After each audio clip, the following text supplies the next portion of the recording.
Hi guys, so in today's video I'm gonna show you how to fix Snapchat.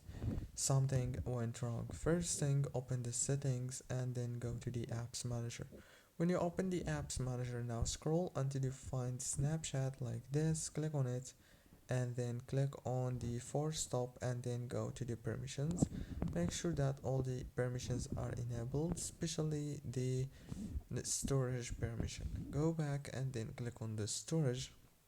Click on clear cache and then go back again to the home page. Open the Play Store or the App Store if you have iPhone. Search for Snapchat and then update it from here. That's it guys, very easy and simple as you can see. Now what you want to do is turn off your phone and turn it on again. If the problem is not solved yet, this means that you have to remove Snapchat from your phone and re-download it. Don't forget to like, subscribe, and thank you for watching.